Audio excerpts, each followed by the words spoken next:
Hello everybody and welcome to another video. I'm going to do a little bit of a different format on this one because, well, I feel like it. Now, this video is going to be all about truth bombs in the theater. Truth bombs are kind of cold, hard pieces of truth that sometimes are hard to swallow. They're called truth bombs because they blow up and they sometimes hurt. And some of these may be a little hard for some people to accept. Originally, I was going to do a video about how to deal with casting rejections because right now is the time of year that a lot of theaters, schools, and community theaters alike are casting for their big spring musical productions. And there's some hurt feelings out there and some misunderstandings between actors and directors and the like. But I think we've all seen these videos and we've all read the articles about why you don't get the part that you want and how to deal with it. And we've all heard those old sayings like there are no small parts, only small actors. And I'm not saying that any of that stuff is not true. I'm just saying that there's a lot of that stuff already out there and I didn't feel like it was necessary for me to add on to it. So instead I wanted to drop some truth bombs, some things that you may not necessarily hear from everybody, including directors and instructors and other actors, but things that I've had to learn the cold hard truth about over my lifetime as an actor, as a director, as an artist involved in theater, and I'm hoping to share with you today so that you can too learn to accept these, because I truly honestly believe that if you can accept these truth bombs, that not only will your life in theater be easier, but your life in general is going to be a lot easier. So let's get started. Truth bomb number 1. Rejection is life. You will get rejected your whole life. You will not get the parts that you want in shows. You will not get cast in shows. But you're also not going to get that job that you want. You're not going to get that promotion that you want. You're not going to get that guy or that girl that you want. Learning to deal with rejection with maturity is an important life skill. Let me give you a little bit of an analogy. Have you ever been in a grocery store and seen a toddler reach for a candy bar on the shelf, and then his mother yells at him and maybe slaps his hand and says, "No, Timmy, no candy for you." And then that toddler throws a huge temper tantrum. Now, everybody looks at that child and recognizes that he lacks the emotional maturity to deal with not getting what he wants. The same is true for actors who throw temper tantrums over not getting cast or not getting the part that they want.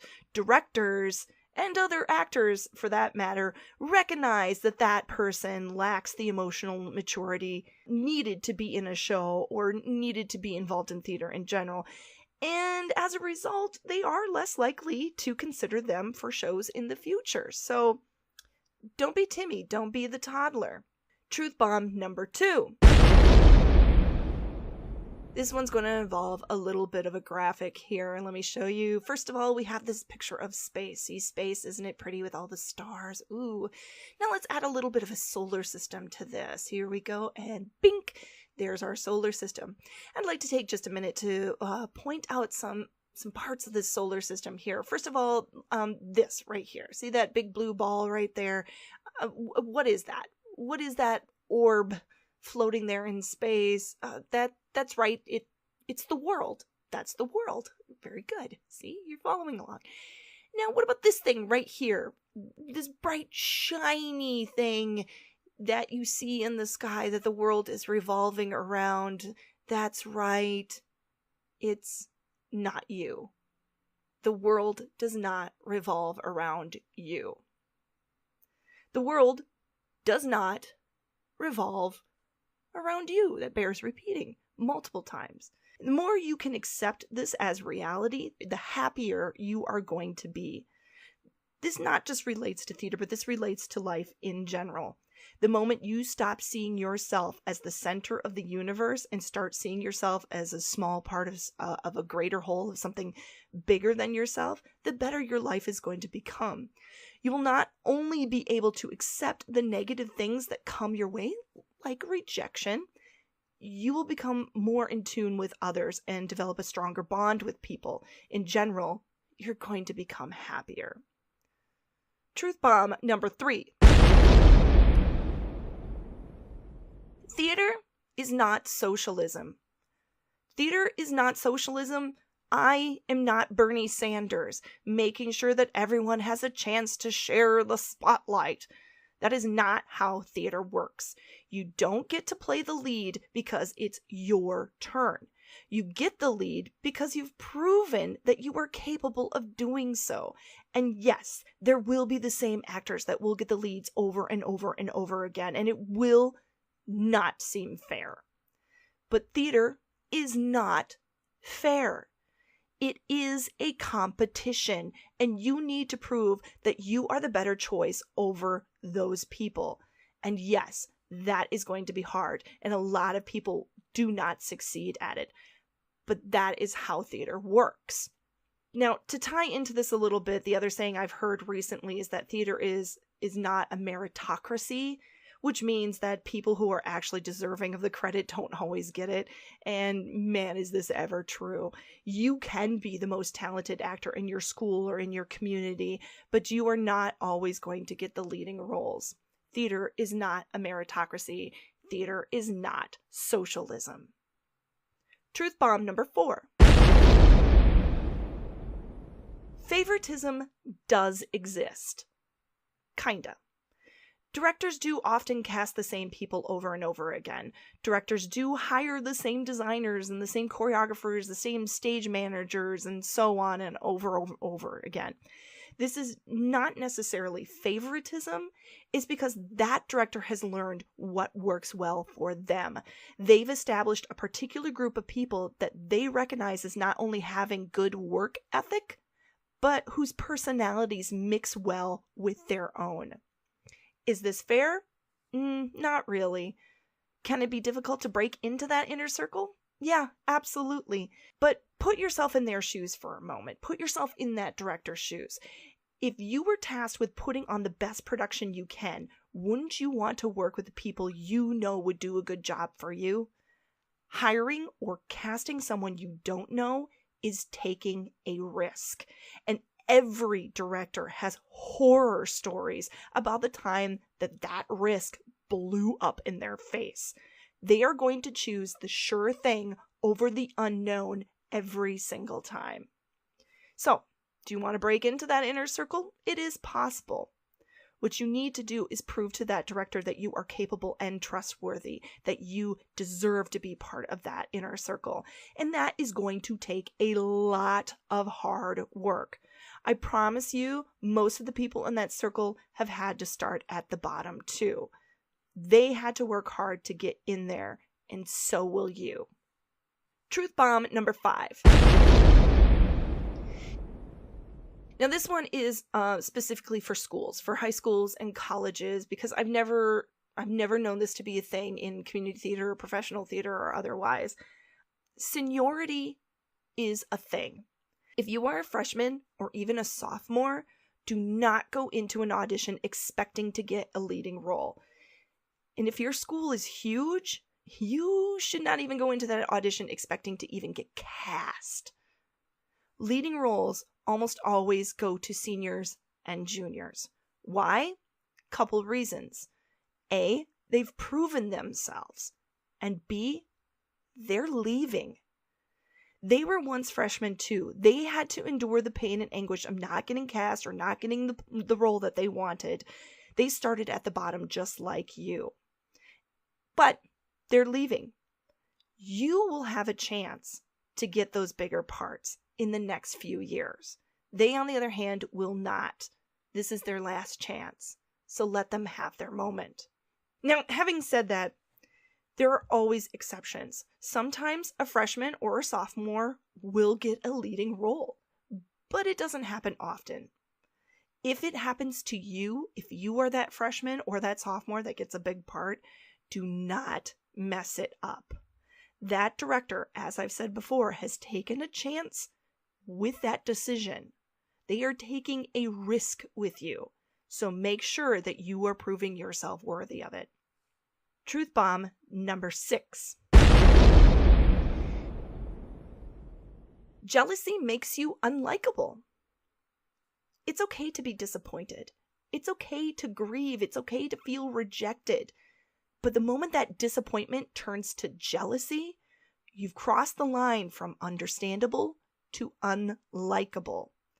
A person who is grieving or feeling the sting of disappointment is allowed to say things like, I was really hoping I'd get that part, or I'm really upset that I didn't get cast. These are acceptable things to say, and every theater person, your director included, will empathize and understand your feelings. However, when you start saying things like, I would have done the part better than Tommy, or Susie sucks, I don't know why the director cast her, then you've turned into someone people do not want to work with. Jealousy is ugly, and it shows a lack of emotional maturity, and no director, or actor for that matter, wants to work with someone who isn't mature enough to handle the business. Truth bomb number 7. Complaining will make things worse. Now, don't get me wrong. There are times when you should be saying something. There are times when injustice is being done and when people should stand up and take action. But not getting cast in a show or not getting a role that you want is not call for a social justice movement. Save your energy and passion for the stuff that really matters. Complaining is a symptom of jealousy, and jealousy, once again, shows a lack of maturity. Complaining about not getting a part or not getting cast is the equivalent of that toddler throwing a temper tantrum in the store. You are pretty much telling that director, or any director for that matter, that you are immature and therefore uncastable. Truth bomb number 8.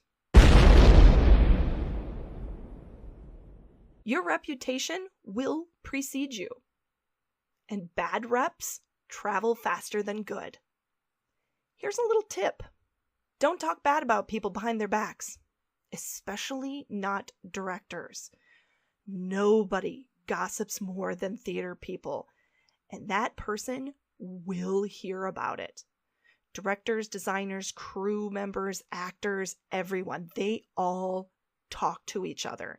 And if you screw up with one of them, the rest will hear about it. Don't show up for rehearsals? You're labeled unreliable. Have a bad attitude during rehearsals?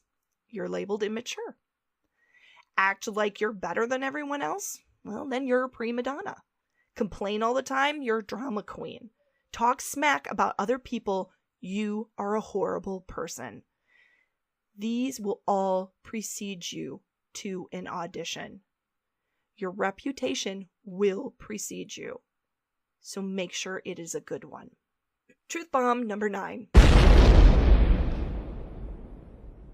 It's okay to turn down a part, as long as you do it respectfully. Here's how to properly turn down a role. Thank you for the offer, but I respectfully decline. And that's it. Don't say any more, do not explain, and certainly do not complain about how you think the role isn't suited for you, or it isn't big enough for you, or how you're insulted by it, unless you don't ever want to get cast again.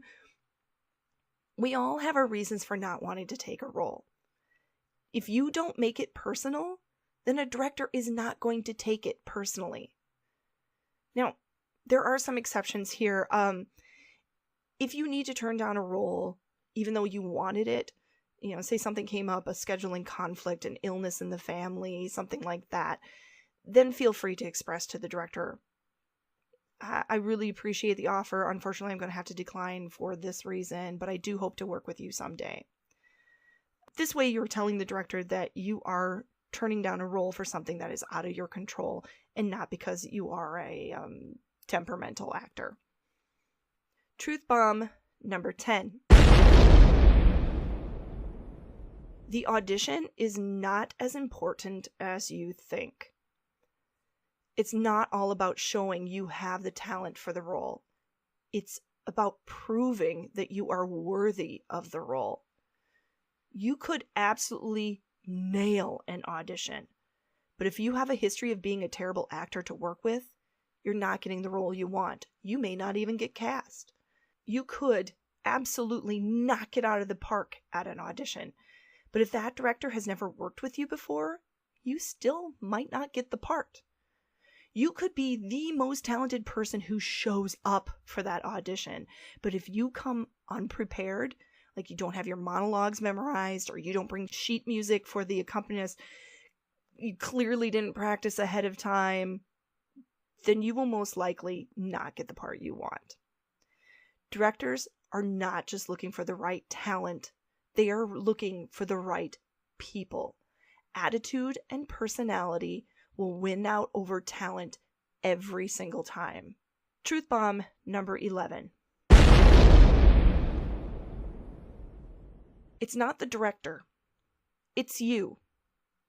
If you are frequently getting turned down for the roles that you want or frequently not getting cast, I've got some news for you. It's not the director, it's you. Now here are some hard to swallow reasons why you may not be getting cast. Number 1, you are not as talented as you think you are.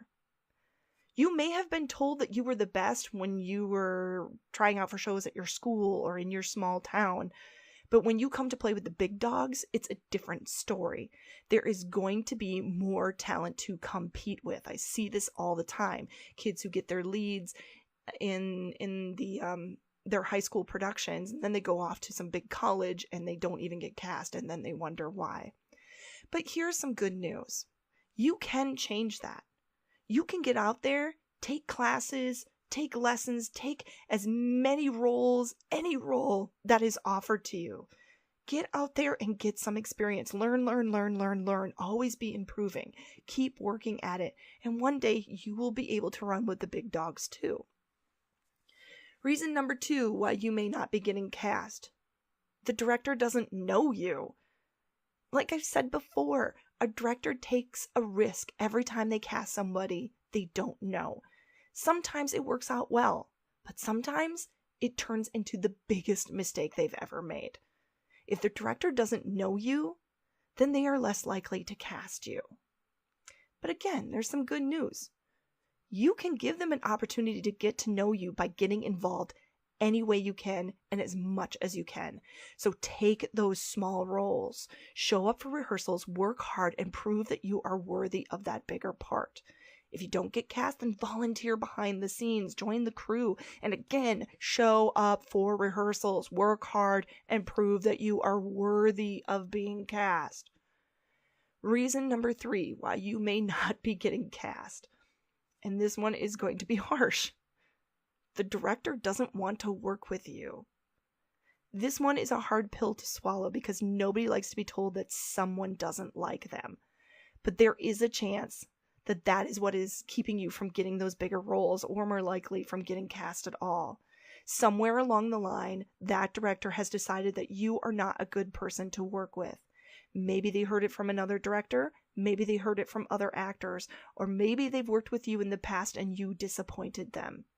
If this is the case, then you need to take a good long look at what it is that you are doing, or not doing as the case may be, that is giving you that reputation.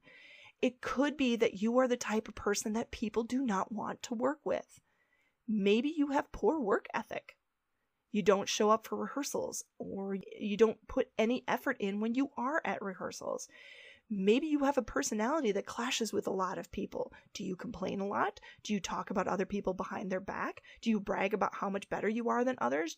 Are you constantly trying to one-up other people? Do you get jealous easily? Do you have a temper? These are all reasons why people may not like you. But again, here's some good news. You can change that. Once you are able to pinpoint and accept what it is that's turning a director off to you, then that is the first step towards changing it. You can be a better person if you work at it. Sometimes it's as simple as just changing your perspective. Maybe you need to stop seeing a show as a chance for you to shine and show off your talents, and start seeing it as a fun, collaborative experience you get to enjoy with like-minded people. It's about the community, not about you. Remember, the world does not revolve around you. Truth bomb number 12. You will never be the best. There is always going to be somebody better than you. You never stop growing as an artist or as an actor. There's always going to be something new for you to learn, something you haven't tried yet, something that will challenge you. So get out there and find it. An actor who refuses to learn and grow is an actor that directors will see as unworkable. They would much prefer to work with people who are up for a challenge, who are flexible, and who are willing to try new things. Truth bomb number 13, and this is the one that I'm probably going to get people disagreeing with me the most on, but it's true. Truth bomb number 13. Directors don't care. In order for us to be effective leaders, we absolutely cannot get emotionally involved with your emotional business. Let me paint a little picture for you. Say I'm directing a show that only requires 10 actors, but 60 people come to the audition. That means 50 people will not be getting cast. That means 50 people will be disappointed. That means 50 people will have their hearts broken. If I spent any energy thinking about those 50 people and how disappointed or angry they are, if I spent any time worrying if those 50 people hate me, I would not be able to do my job as a director. And so, directors learn not to care. Look, we can empathize. We totally understand how you feel, and it doesn't mean that we don't like you. We've all been there. Remember, rejection is a part of life, but we simply cannot spend any of our mental energy worrying about it. We've got a job to do, and catering to your ego is not a part of it. I'm sorry your feelings got hurt. I'm sorry you're upset, but that is not my problem. It's yours. Truth bomb number 14. If you can't stand the heat, then get out of the kitchen. If you can't accept any of these truth bombs as actual truths, then theater is not for you. Still love theater? Become a patron. Go to shows. Buy tickets. Listen to soundtracks. But if you can't handle any of this stuff, then you do not deserve to be on the stage. And that's it. That's my 14 truth bombs about theater. Hope you enjoyed them. I know I certainly did. And if you have any questions or comments, feel free to post them below.